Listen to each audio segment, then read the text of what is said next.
Hi, I'm ASHLEE Marie, and today I'm doing a tutorial for this gold leafing effect on cakes. Let's get started.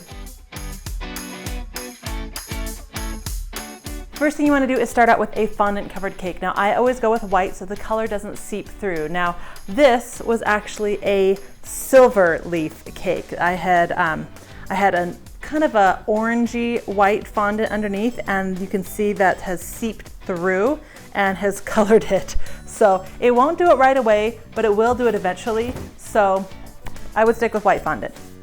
Right, you want to have your gold leafing packet. You want to make sure that all the air in the house is turned off. If there is a breeze at all, you're going to have a problem. And then you want to get a steamer. Now, if you don't have a steamer, you can brush your cake lightly with some water, but the steam is going to give it this beautiful coat of moisture that the gold leaf is going to stick to really nicely, really evenly.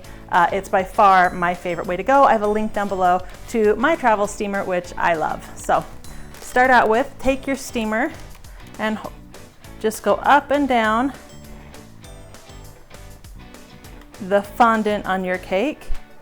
And I have my cake on a turntable, so I can just keep turning as I go. And you'll know you're at the end when you get back to where it is glossy. And then just to go across the top. Now be careful, these can drip and you don't want any drops on here because that will actually eat away more fondant than just the steam will. So you want to be careful. Now your cake should have this beautiful shine to it. In fact, when I want a shiny cake, this is what I do. It doesn't last forever though. It's not a permanent shine.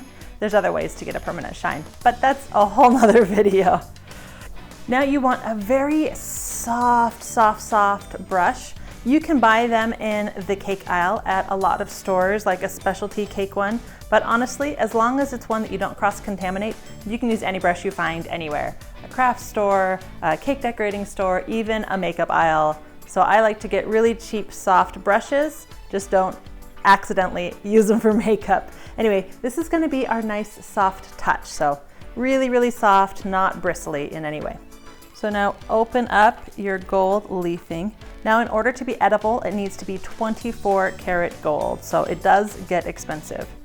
So hold your booklet nice and taut. We're going to come over here and match up the edge of our gold leafing with the edge of our cake.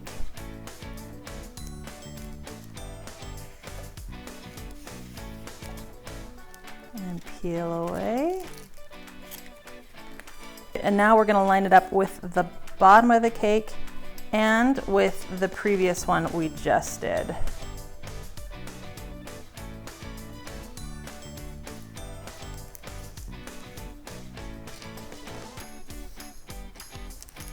And peel away.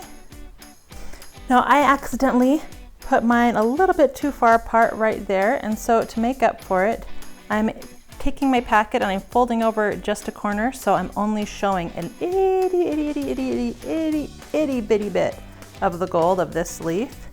And I'm going to match it up with this line. Press it down. And then holding my booklet, I'm going to peel it away, and that left the rest of that square that I can use another time. And that's a great way to do patching. I usually use one square that I kind of keep just for patching. You can see I have just a small space left over here. I'm going to go back to that piece I was using for my patch job. For the top, lay it down on top of the last and brush it over. And then lay down those corners. Flip over and do the top center.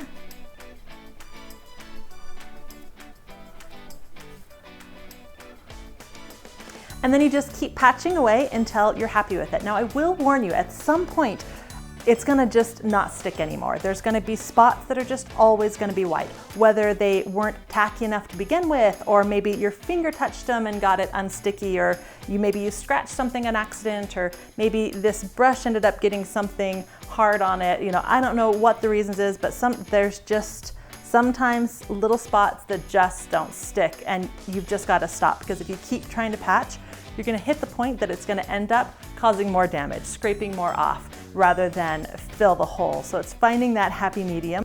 One last word of warning, your hands have natural oils on them that will just destroy this leafing. So once it's done, try to keep any touching, whether it's stacking it on the rest of the cake or adding decorations, to a minimum. Make sure your hands are clean and dry every time that you touch it. And it's finished. I've adorned it with a single gum paste peony. I did that video tutorial for that last week. You can either click over here to get to that video or click down below in the description box. I'll have a link to that. Gold leafing and silver leafing both work with the exact same techniques. You can either cover the entire cake as I showed you how to do today, or you can just cover bits and pieces and chunks of the cakes. In the description box, I'll also have links to the cakes where I have used this technique in the past. It is a really fun one, and I love how beautiful it always looks. Don't forget to subscribe, and in the comment box down below, don't forget to leave me a message and let me know if there's a cake technique, a gum paste flower, a carved cake or themed cake that you want to see a tutorial on, because I want to make the videos that you are interested in seeing. I love hearing your suggestions. Thank you so much. Thanks for watching.